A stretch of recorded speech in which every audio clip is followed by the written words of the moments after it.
Good morning है आप सभी सर का। कैसे हैं आप सभी? आशा और विश्वास है कि आप सुरक्षित और स्वस्थ होंगे।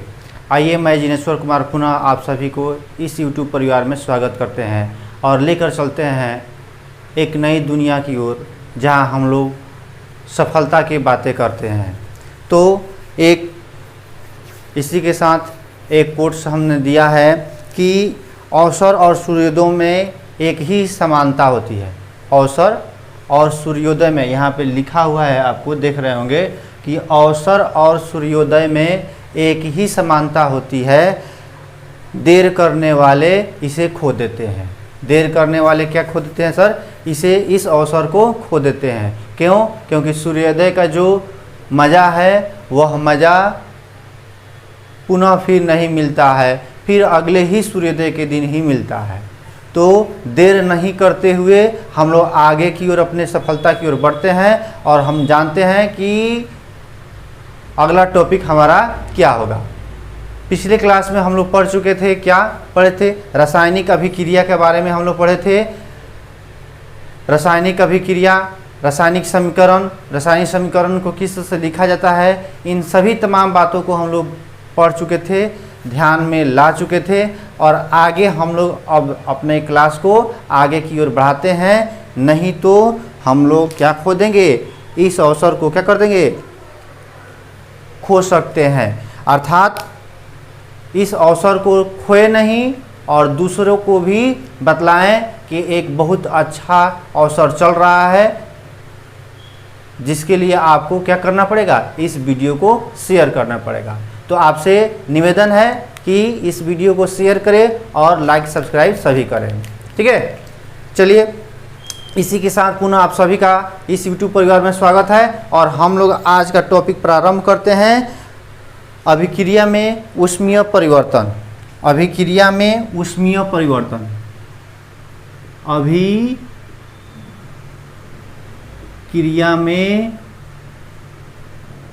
ऊष्मीय परिवर्तन, यह क्या है? ऊष्मीय परिवर्तन क्या है? पिछले क्लास में बताए थे कि कुछ ऐसे अभिक्रिया होते हैं जो ऊष्माक्षेपी होते हैं और कुछ ऐसे अभिक्रिया होते हैं जो ऊष्मादायी होते हैं। इसी को क्या कहते हैं? ऊष्मीय परिवर्तन कहते हैं। ठीक है, जो क्या था, एक अभिक्रिया का क्या था? हमको अभिक्रिया क्या था? यह एक दोष था कि अगर कोई अभिक्रिया हो रहा है तो उससे हमको क्या नहीं पता चलता है कि वह अभिक्रिया ऊष्मादायी है या ऊष्माशोषी है। तो आज हम लोग इसके बारे में चर्चा करेंगे। पहला हेडिंग बनाएंगे हम लोग ऊष्माशोषी। ऊष्माशोषी। अब देखिए, ऊष्माशोषी, इसके नाम से ही पता चल रहा है कि यह ऊष्माशोषी मतलब क्या है। ठीक है, ऊष्माशोषी नाम से ही पता चल रहा है। इंडोथर्मिक। ठीक, अब देखिए यहाँ पर ऊष्माशोषी जब इसको डिवाइड करते हैं तो क्या कर रहा है? ऊष्मा अशोषण कर रहा है, मतलब शोषी कर रहा है, मतलब अपने अंदर क्या कर रहा है? ले रहा है।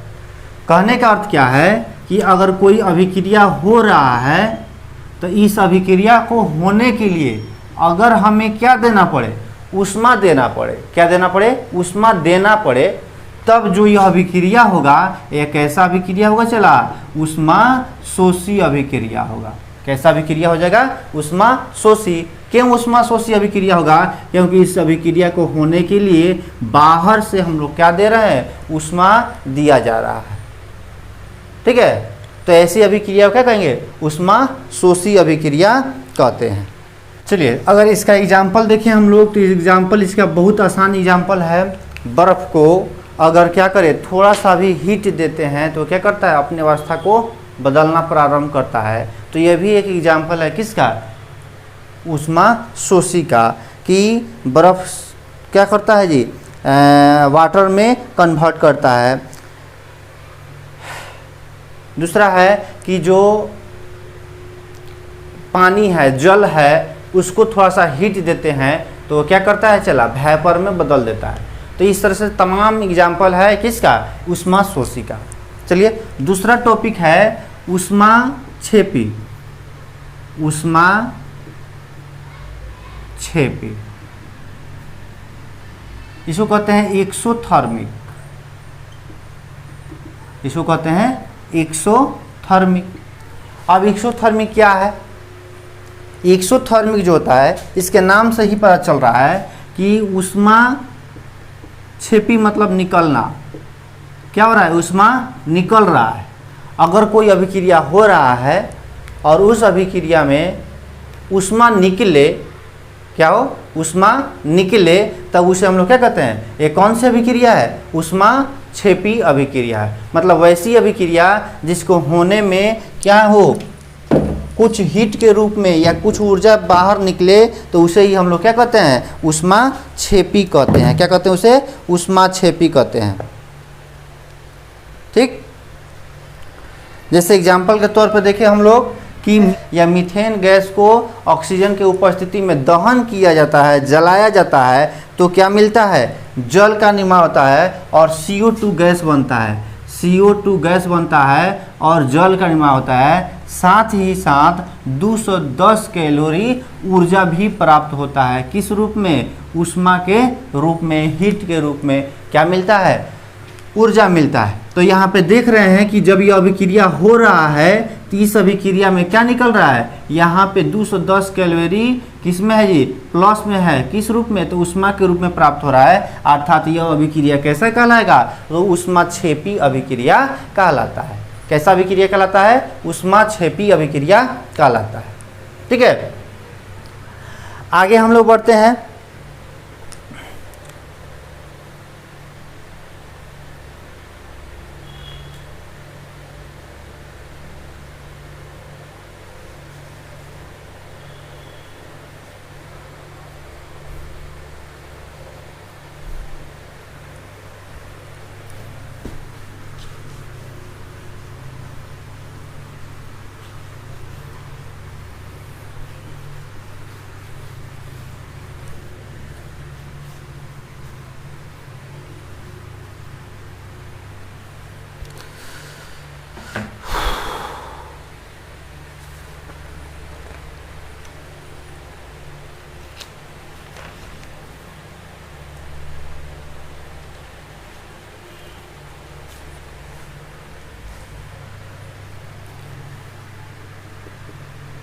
रासायनिक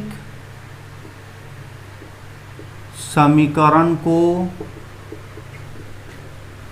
संतुलित करना। रासायनिक समीकरण को संतुलित करना। पिछले वीडियो में हम लोग पढ़ चुके हैं। अगर यह वीडियो आपको नहीं समझ में आ रहा है तो आप में एक प्रॉब्लम है, आपने पिछले वीडियो को नहीं देखा है। तो पहले पिछले वीडियो को देखें, उसके बाद से इस वीडियो को देखिएगा, पूरा समझ में आएगा।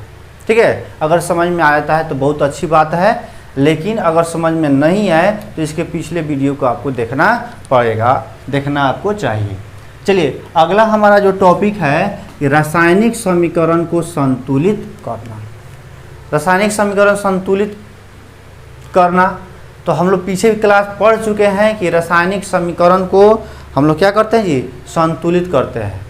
किस तरह संतुलित करते हैं? कोई भी अभिक्रिया अगर होता है तो अभिकारक और उत्पाद में अगर परमाणु की संख्या आपस में बराबर होते हैं तब उस अभिक्रिया को क्या कहते हैं हम लोग? कि यह कैसा अभिक्रिया है? रासायनिक अभिक्रिया है, यह रासायनिक समीकरण है। लेकिन अगर बराबर नहीं रहता है तब उसे हम लोग क्या कहते हैं? असंतुलित समीकरण है। क्या कहते हैं इसे? असंतुलित समीकरण है। कैसा समीकरण है जी? असंतुलित समीकरण है। तो संतुलित समीकरण हम लोग किस तरह से करते हैं ये भी बतला चुके थे। नॉर्मल कि किसी भी संख्या की आवश्यकता होती है तो उस संख्या को जहां आवश्यकता होती है उस तत्व, उस परमाणु के आगे उस संख्या को लगाकर क्या करते हैं हम लोग? इस समीकरण को संतुलित करते हैं। लेकिन ये तो नॉर्मल सी बात हो गई, लेकिन इसके लिए कुछ नियम भी है कि किस किस नियम से हम लोग क्या करते हैं? इसको संतुलित करते हैं। तो पहला नियम है हीट एंड ट्रायल विधि। पहला नियम हम लोग पढ़ेंगे, क्या पढ़ेंगे? हीट एंड ट्रायल विधि। दूसरा है आंशिक समीकरण विधि।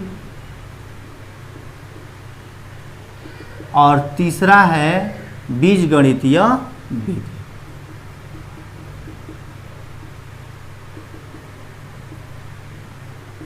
बीजगणितीय, इस 3 विधि से हम लोग क्या करते हैं, किसी भी समीकरण को हम लोग क्या कर सकते हैं, संतुलित कर सकते हैं। तो आइए हम लोग देखते हैं, पहला हम लोग का जो टॉपिक है हीट एंड ट्रायल विधि, इसी को पहले ध्यान में रखेंगे। उसके बाद से हम लोग देखेंगे कि आंशिक समीकरण क्या है, उसके बाद से तब बीजगणितीय विधि से हम लोग किस तरह से किसी अभिक्रिया को, किसी समीकरण को संतुलित करते हैं।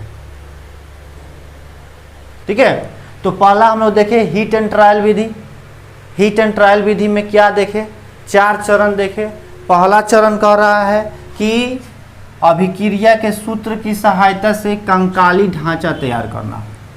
मतलब जो भी अभिक्रिया दिया हुआ है उस अभिक्रिया को समीकरण रूप में क्या कर लेना है, लिख लेना है। तो समीकरण किस तरह लिखते हैं, चला समीकरण लिखा जाता है अभिक्रिया में जो भाग लिया है अभिकारक और जो उत्पाद बना है उसी के फॉर्मूला को हम लोग क्या करते हैं, लिखते हैं। दूसरा चरण कर रहा है कि अभिकारक तथा उत्पाद के परमाणु की संख्या, अभिकारक तथा उत्पाद के परमाणु की संख्या गिन कर लिखते हैं। दोनों तरफ अभिकारक में कितना परमाणु है, उत्पाद में कितना परमाणु है, दोनों तरफ इसको क्या करते हैं, जो भी परमाणु संख्या उसको गिन कर हम लोग लिख लेते हैं। तीसरा चरण कहता है कि अभिकारक तथा उत्पाद में परमाणुओं की संख्या को क्या कर लेते हैं, बराबर करते हैं। जिधर भी कमी है, परमाणु की संख्या उत्पाद में कमी है या अभिकारक में कमी है, जिधर कमी होगा उसको क्या करते हैं हम लोग, बराबर करने का प्रयास करते हैं। जिधर कमी होगा उधर संख्या को लिख दिया जाता है। ठीक है, और चौथा चरण कह रहा है कि अभिकारक तथा उत्पाद के भौतिक अवस्था, मतलब यह सभी करने के बाद से अंतिम क्या कर रहा है कि भौतिक अवस्था को क्या करना है, उसके दर्शा देना है। क्या भौतिक अवस्था, जैसे भौतिक अवस्था क्या बताए थे कि कुछ गैस होते हैं, कुछ सॉलिड होते हैं, कुछ साल्ट होते हैं जिसको एक्वस कहते हैं, उसके बाद कुछ लिक्विड होते हैं ना। तो यह इसका भौतिक अवस्था हो गया। तो इस भौतिक अवस्था को वहाँ पे क्या कर देता है, लिख दिया जाता है। और लिख कर जैसे ही लिखते हैं आपका समीकरण जो होता है कैसा होता है, एक संतुलित समीकरण में आ जाता है। ठीक, चलिए आज का सेशन जो है हम यहीं पे रहने देते हैं। फिर पुनः आपसे एक नए ऊर्जा के साथ कल सुबह 8 बजे पुनः आपसे मिलते हैं और फिर हम आगे की ओर से इस टॉपिक को हम लोग क्या करेंगे, आगे बढ़ेंगे, जिसमें हमको क्या मिलेगा, एक तो बीजगणितीय विधि पढ़ना है, संतुलित करना, और एक क्या है, दूसरा क्या था, एक तो बीजगणितीय विधि था और एक था आंशिक समीकरण विधि। यह आंशिक समीकरण विधि को समझना जरूरी है, बीजगणितीय समीकरण को भी समझना बहुत जरूरी है, क्योंकि सबसे इम्पोर्टेंट क्या है, बीजगणितीय विधि है। इसी से आपको हल करना रहता है, इसी से आपसे क्वेश्चन पूछा जाता है।